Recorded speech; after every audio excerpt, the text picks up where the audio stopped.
Bonjour à tous, on se retrouve aujourd'hui pour une nouvelle vidéo où on va débriefer la victoire très encourageante de l'Olympique de Marseille hier face à Brest, une victoire 2-0. Donc l'OM s'impose très logiquement face à Brest et reprend de la confiance et retrouve sa deuxième place.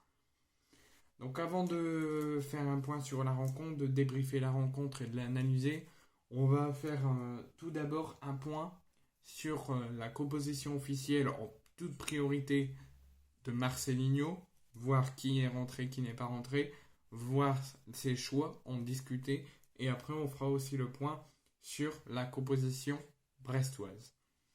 Ensuite, on fera un point sur le classement après cette victoire, sur les statistiques des matchs, de la rencontre, et ensuite on débriefera et on analysera la victoire encourageante de l'OM à une semaine du déplacement à la Beaujoire à Nantes pour la 4e journée vendredi prochain.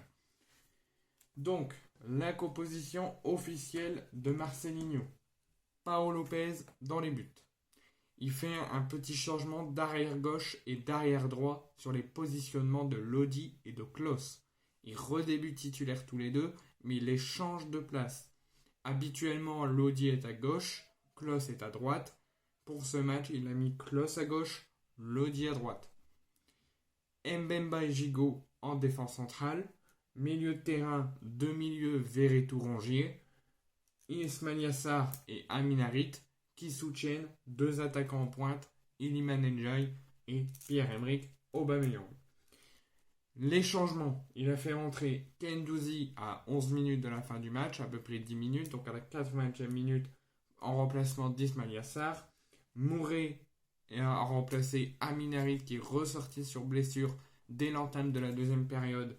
Il est rentré pour remplacer donc Harit. Et Vitinha est entré à la 64e minute, donc à l'heure de jeu, pour remplacer Iliman Ndiaye. Ceux qui ne sont pas rentrés, Ruben Blanco, Bilal Nadir, Balerdi, Isaac Touré, Unai et Soglo.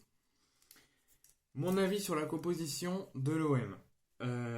Au niveau du gardien, je suis satisfait, il faut mettre Pau Lopez. Au niveau de la défense, j'aurais peut-être aimé qu'il tente Isaac Touré, mais dans un match direct comme ça, il a fait le bon choix de mettre Klose, Lodi et même Gigot. Mais j'aurais préféré que pendant la rencontre, il puisse laisser les premières minutes et la chance à Isaac Touré. Mais si on parle de la composition d'entrée, Klose et Mbemba, Gigot, Lodi, j'aurais peut-être préféré qu'il laisse comme ça a démarré Lodi à gauche et Klose à droite, ça avait plutôt bien marché. Mais dans la grande globalité, la défense c'est bien. Au milieu, Rongier il a fait le bon choix de le mettre titulaire et capitaine, mais j'aurais préféré, bien sûr, qu'il laisse Verretou jouer ce match, mais qu'il le mette sur le banc et qu'il mette Matteo Guendouzi à la place. Sachant que ça pourrait être son dernier match sous les couleurs de l'Olympique de Marseille, mais on l'a vu, malgré qu'il a joué très peu, qu'il a joué à peine un quart d'heure, 10-15 minutes, 10 minutes de temps réglementaire et 5 minutes de temps additionnel, il a apporté quand même, en très peu de minutes, il a apporté quand même une très belle chose. Il a apporté de l'allant, de l'intensité, de l'agressivité, et depuis son entrée, l'équipe allait tout le temps vers l'avant, et il y avait beaucoup de contre-offensifs. Donc moi je dis, il faut laisser sa chance à Isaac Touré pour lui montrer les valeurs qu'il a pu montrer à Auxerre, qui peut faire énormément de bien à l'OM au niveau défensif, mais au niveau de Guendouzi, j'aurais préféré qu'il soit titulaire aux côtés de Rongier. Mais je dis pas que c'est un mauvais choix de mettre Verretou, mais je pense qu'il aurait dû mettre Guendouzi et le faire jouer Verretou en deuxième période. En attaque, donc il met Ismail Yassar et la première titularisation d'Amin Harit. Le coach nous a justifié la première titularisation. Il nous dit que pour lui, il était prêt, il était à 100% pour débuter, il n'était pas prêt à jouer 90 minutes, ça c'est normal, mais il était prêt à débuter. Moi, je trouve que c'est un mauvais choix. Je me dis, des fois, oui, il faut le mettre titulaire, il faut tenter pour voir s'il arrive à tenir, mais moi, je me dis, c'est encore trop tôt. Et en plus, le week-end dernier, il l'a dit, c'est trop tôt pour que Harit débute titulaire. Et là, il le fait jouer titulaire, donc c'est une petite incompréhension. Mais moi, si j'étais coach de l'OM sur ce match, j'aurais fait jouer, bien évidemment, pendant le match, Amin Harit, mais je ne l'aurais pas mis titulaire. La preuve, il a eu une petite gêne à la reprise de la deuxième période qui a dû le refaire sortir sur blessure. Et dans la grande globalité, hormis que j'aurais aimé que Vitinha débute et que Isaac Touré, il y en a 3 que j'aurais aimé qui débutent. Guendouzi aux côtés de Rongier, peut-être Isaac Touré, j'aurais aimé, s'il n'y avait pas la possibilité qu'il débute, j'aurais aimé qu'il joue. Et Vitinha, j'aurais aimé que Marcelinho le met sur le front de l'attaque aux côtés d'Aubameyang. Mais dans la grande globalité, ça a plutôt été. Côté brestois, Bizot au but, Lala, Chardonnay, Brassier, Loco, Lesmelou, Ledouard Magnetti, Camara, l'ancien de Saint-Etienne, Del Castillo et Mounier. Ceux qui sont rentrés, c'est Pereira Lage, Martin, Dembélé et Mbok et Satriano. Et ceux qui ne sont pas rentrés, c'est Couler, Corbian, Dari et Erel. Donc cette victoire de l'Olympique de Marseille apporte beaucoup de confiance au sein de l'effectif, apporte beaucoup d'envie de continuer à bien faire, parce que au classement, donc l'OM était leader, mais il y a eu d'autres matchs et d'autres résultats, mais l'OM pointe actuellement, grâce à cette victoire, avec 7 points à la 2e place. Il retrouve sa place qu'il devait être la saison dernière. Donc grâce à cette victoire, l'OM, au bout de 3 journées, avec 2 victoires et 1 nul et 0 défaite, pointe à la 2e place avec 7 points avant de jouer dans une semaine à Nantes, à la Beaujoire, et dans 3 semaines, dans 3 journées, à se déplacer à Paris, au Parc des Princes. Cette victoire, on va faire le point sur les statistiques pour voir cette victoire, est-ce que l'OM a dominé, parce que des fois une équipe peut gagner sans dominer, sans briller. Ça a été le cas de l'Olympique de Marseille, qui s'est imposé, qui a montré de belles choses, de la confiance. On a vu de choses à travailler, de très belles choses, mais ça n'a pas empêché l'OM d'être dominé dans les statistiques. Mais des fois, même quand on vous dit les statistiques, ça ne veut rien dire. La preuve, l'OM n'a pas brillé, l'OM n'a pas dominé, mais l'OM a montré de belles choses et s'est imposé. La preuve, au niveau des tirs, l'OM a été dominé. 15 tirs à 18, c'est un petit peu serré, mais ils ont été dominés. Au niveau des 15 tirs, il n'y en a que 6 cadrés pour l'OM et 7 pour Brest. Et au niveau de la possession, 44% de possession côté OM et 56% de possession côté brestois. Donc, quand on vous dit que les statistiques, des fois, ça montre quelque chose, ça montre le match, qui a dominé. Là, les statistiques montrent que Brest a dominé, mais pourtant Brest ne s'est pas imposé. Alors que les 2 premières journées, ils ont dominé de la première à la 90e minute et ils se sont imposés avant d'aller à Marseille. Là, ils ont dominé tout le match, selon les statistiques, bien sûr, et ils s'inclinent. Donc l'OM n'a pas brillé, a montré de belles choses, de très belles choses même, s'impose 2-0, reprendre la confiance après le mauvais épisode passé après l'élimination contre le Pana. Cette victoire fait énormément plaisir et l'OM, pour moi, commence tout doucement à rentrer dans un très bon chemin. Donc sur le papier, ça ressemble fort à une victoire de confiance, une victoire de question de se rassurer.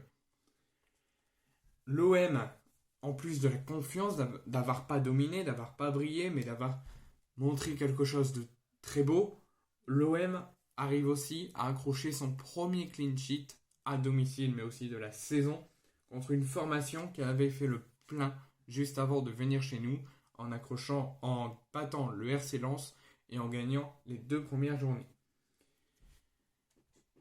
Le problème, donc comme je vous ai dit, ça n'a pas été excellent. L'OM n'a pas été performant sur toute la rencontre, malgré de très belles choses. Mais l'OM, il y a des choses qu'ils ont fait moyen, qu'ils ont laissé plus Brest jouer. Un but et plus rien. L'OM est vite rentré dedans, a vite mis en difficulté les Brestois sur la première période, sur le début de la première période. Le match ne pouvait pas mieux démarrer. À peine une poignée de minutes et l'OM ouvre le score sur une faute brestoise et un coup franc tiré très bien même et parfaitement par Verretou pour une tête à la 6e minute de Chancel Mbemba qui ouvre le score pour l'OM. Donc, l'OM ouvre le score et il y a beau rester 45 minutes, l'OM laisse laisse Brest jouer. Laisse Brest tenter des choses, construire des choses.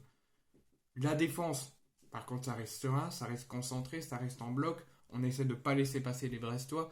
Mais l'OM, une fois que Mbemba a marqué, l'OM n'a plus à montrer l'envie d'aller chercher 2 ou 3 buts de plus. L'OM a essayé de chercher le maintien du 1-0 à la mi-temps. Mais ça aurait pu faire très mal. On aurait pu chercher le maintien à 1-0 à la mi-temps et nous sachant que souvent on fait une belle première période et une deuxième période assez moyenne et derrière ça nous paye avec une défaite, tandis que là on a marqué et derrière on n'a plus rien montré. Donc ça n'a pas payé en conséquence parce que l'OM s'est pris des occasions mais ne s'est pas pris de but, l'OM s'est imposé, mais je pense que l'OM, une fois le but marqué, aurait dû pousser encore plus, aurait dû mettre encore plus en difficulté les Brestois et pourquoi pas mener peut-être 1, 2 ou 3-0 à la mi-temps. Et moi je le dis, heureusement que Samuel Gigot et Chancel Mbemba étaient là en défense pour laisser rien passer aux Brestois et les contrer. Parce que sinon, tellement qu'on les a laissés jouer, tellement que Brest a tenté des occasions, on aurait pu être mené à la mi-temps. Mais le principal, c'est que la défense a été coriace, a été bon, a été sérieuse, et l'OM s'impose, en tout cas mène 1-0 à la mi-temps. Donc c'est une première période, on va dire, de belles choses, mais que l'OM aurait dû plus se montrer, plus montrer dans le jeu, mettre plus d'intensité, plus d'agressivité, ne laisser rien aux Brestois, tenter des occasions, et peut-être l'OM aurait mené 2 ou 3-0 à la mi-temps. Parce que l'OM méritait plus que 1-0 à la mi-temps. Donc, deuxième période, début de seconde période, l'OM commence à rentrer un petit peu de la vigilance pour éviter de se prendre des buts. Paolo Lopez a fait un excellent match, première période et deuxième période confondues, plusieurs très beaux arrêts qui auraient pu coûter cher à l'OM, notamment avec des têtes puissantes de Mounier à chaque fois sur la deuxième période, des frappes de Londoiro qui auraient pu nous coûter des buts. Paolo Lopez était tout le temps là pour les contrer et les empêcher de rentrer. Donc le match commence un petit peu à baisser l'intensité, commence à être triste pour nous parce que dès l'entame de la deuxième période, Amin Harit, à la suite d'une charge de Lala, se sent un petit peu gêné au niveau de la cuisse et cède sa place à Mouré dès le retour des vestiaires. Vitinha est entré à l'heure de jeu, a été très performant, a montré de très belles choses et ça a poussé l'équipe avec Sarr et Ndiaye sur les côtés, ça a poussé l'équipe à aller vers l'avant, à plus tenter de mettre le ballon vers l'avant et ça a payé avec le but d'Ismail Sarr pour le 2-0. Donc l'OM aurait pu, sur la première période si on fait une conclusion, l'OM aurait pu ne pas être devant au score à la mi-temps parce que l'OM a démarré parfaitement. Rien à dire sur le démarrage du match. L'OM a ouvert le score, mais l'OM s'est mis très en difficulté à jouer avec le feu, hormis la défense qui est restée concentrée jusqu'à la mi-temps. Le reste de l'équipe s'est joué avec le feu et s'est cru trop beau. Il n'a jamais cherché à aller faire plus. La preuve, l'OM aurait pu se faire reprendre. Mais l'OM mène devant à la pause et c'est le principal. Deuxième période, l'OM, on voit toujours de l'agressivité, toujours de l'intensité, de l'envie d'aller vers l'avant. Ça a payé avec le but d'Ismail Sarr. Après le but d'Ismail Sarr, Brest a énormément tenté. L'OM a été toujours coriace pendant 90 minutes en défense pour rien laisser passer aux Brestois. Et quand ça arrivait à passer, il y avait tout le temps Paolo Lopez qui était présent. Donc première période, 50-50. La première période, c'est pour les deux côtés. Une moitié de période pour l'OM, une autre pour Brest. Mi-temps, deuxième période, où l'OM, Brest va tenter des choses, ça va être 50-50, ça va être un match équilibré. Et vers l'heure de jeu, au moment que Vitinha est entré et que Sarr a marqué, Brest a terminé les 20 dernières minutes, c'était pour eux. L'OM a été sérieux, a joué l'horloge, et ça a payé avec la victoire 2-0. Donc il y aura toujours des choses à travailler, ça n'a pas été excellent, il y a beaucoup de choses encore à travailler, mais il y a toujours du rodage et toujours une grande confiance, on peut être assuré sur la performance de l'OM. Même si l'OM aurait dû mettre plus de buts. 1, 2 ou 3-0. Mais principal, c'est la victoire, la reprise de confiance, l'écoute, de très belles choses, très peu de mauvaises choses. Et le principal, c'est que l'OM accroche les 3 points, reprend de la confiance et est prêt à faire une grande semaine d'entraînement pour aller gagner à Nantes et ensuite gagner au Vélodrome contre Toulouse avant le Classico contre Paris.